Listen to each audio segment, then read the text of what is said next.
السلام علیکم ورحمۃ اللہ وبرکاتہ۔ عید الفطر اور عید الاضحیٰ، ان کے جو مسائل ہیں اس کے بارے میں ہم ڈسکس کر رہے ہیں۔ سب سے پہلے سیدنا علی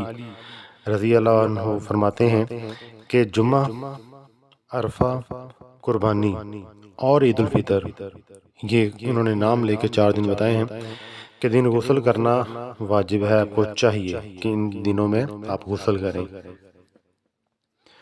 تو عبداللہ بن عمر رضی اللہ عنہ کا بھی یہ ہمیں معمول ملتا ہے کہ عید کے دن عیدگاہ کی طرف نکلنے سے پہلے وہ غسل کیا کرتے تھے، تو اس لیے یہ ہمیں ضرور اس پہ عمل کرنا چاہیے، غسل کر کے ہمیں جانا چاہیے۔ تو جب عید الفطر کے لیے یا عید الاضحیٰ کی نماز کے لیے جاتے ہیں، یہ نماز باقیوں سے ذرا ڈیفرنٹ ہے۔ اس میں رسول اللہ صلی اللہ علیہ وسلم کا طریقہ ہے کہ آپ نے عید کی نماز پڑھائی تو بغیر اذان اور بغیر تکبیر کے سے پہلے آپ نے پھر خطبہ دیا، تو خطبے سے پہلے یعنی کہ نماز پڑھائی، اس کے بعد آپ نے خطبہ دیا۔ یہ جو ہم روٹین میں جمعہ پڑھتے ہیں، یہ اس سے اس کا جو آرڈر ہے وہ ریورس آرڈر ہے، چینج ہے، کہ جمعے میں پہلے خطبہ ہوتا ہے پھر نماز ہوتی ہے، عید میں پہلے نماز ہوتی ہے پھر خطبہ ہوتا ہے۔ تو یہ نبی رحمت صلی اللہ علیہ وسلم نے ہمیں اس کا طریقہ بتایا ہے۔ تو ابن عباس رضی اللہ عنہ بیان کرتے ہیں کہ نبی رحمت صلی اللہ علیہ وسلم عیدگاہ میں سوائے عید کی 2 رکعتوں کے نہ پہلے نفل پڑھتے اور نہ بعد میں نفل پڑھتے۔ تو ان دنوں میں ہم اگر کرتے ہیں تو یہ ہم زیادتی کر رہے ہیں، تو جو طریقہ نبی رحمت صلی اللہ علیہ وسلم سے ثابت ہے ہمیں اسی پہ عمل کریں گے تو ہمیں زیادہ ثواب ملے گا۔ تو اب عید کے دنوں میں ایک مسئلہ آتا ہے کھانے پینے کا۔ تو نبی رحمت آقا دو جہاں سرور کونین ہمارے پیارے نبی صلی اللہ علیہ وسلم عید الفطر میں کچھ کھا کر نماز کو نکلتے تھے، ٹھیک ہے، کچھ نہ کچھ کھا کے میٹھا وغیرہ کھاتے تھے پھر جاتے تھے، اور تاک کھجوریں، یہ آپ کی حدیثیں ہمیں ملتی ہیں کہ نبی صلی اللہ علیہ وسلم عید الفطر کے روز تاک 3، 5، 7 کھجوریں کھا کے پھر آپ جایا کرتے تھے، لیکن عید الاضحیٰ میں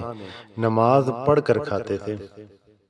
تو اب نماز پڑھ کر کھاتے تھے، اس سے پہلے ظاہر نہیں کھا کے جاتے تھے، تو اب اس کو کچھ لوگوں نے ایک روزہ بنا لیا کہ عید کا روزہ ہوتا ہے، تو ایسے ہی اس کو روزے کا نام نہیں دے سکتے، کیونکہ عید والے دن جو ہے وہ مومن جو ہے وہ روزہ نہیں رکھتا، وہ شیطان کا روزہ ہو سکتا ہے، مومن کا روزہ نہیں ہوتا۔ تو ویسے صرف نہ کھانے کا حکم ہے، تو یہ نہیں ہے کہ آگے آپ نے کلیجی سے جناب اس کو کھانی افتضاح کرنا ہے۔ تو ایسے میں تو جو شوگر کے، بلڈ پریشر کے مریض ہیں وہ تو ویسے بیچارے بیمار ہو جائیں گے، تو آپ آ کے کھا سکتے ہیں، میٹھا کھائیں، نمکین کھائیں، وہ کوئی قید نہیں ہے، جیسا چاہیں جتنا چاہے آپ وہ آ کے کھا سکتے ہیں۔ تو انس بن مالک رضی اللہ عنہ بیان کرتے ہیں کہ جب شہر جا کر عید کی نماز باجماعت ادا نہ کر سکتے تو اپنے غلاموں اور بچوں کو جمع کرتے اور اپنے غلام عبداللہ بن ابی عتبہ کو شہر والوں کی طرح نماز پڑھانے کا حکم دیتے۔ تو یہ اس میں ایک مسئلہ جو ہے وہ اصل میں بات یہ ہے کہ اگر کوئی بندہ کسی عذر کی بنا پہ اس کی نماز رہ جاتی ہے، عید کی نماز فوت ہو جاتی ہے، تو پھر وہ اگلے دن نبی رحمت صلی اللہ علیہ وسلم فرمایا کہ اگلے دن وہ عید کی نماز کے لیے نکلے، اگلے دن وہ پڑھ سکتا ہے۔ ایک واقعہ نبی رحمت صلی اللہ علیہ وسلم کے دور میں ہوا تھا کہ انہوں نے تو چاند دیکھا تھا، تو انہوں نے یعنی کہ لوگوں نے روزہ رکھا ہوا تھا، تو نبی رحمت صلی اللہ علیہ وسلم فرمایا کہ ہم نے کل چاند دیکھا تھا، پھر آپ نے ان کو روزہ افطار کرنے کا حکم دیا، پھر دوسرے دن آپ نے ان کو عید نماز پڑھی اور کہا کہ کیونکہ رویت ہلال کی خبر اتنی دیر میں پہنچی تھی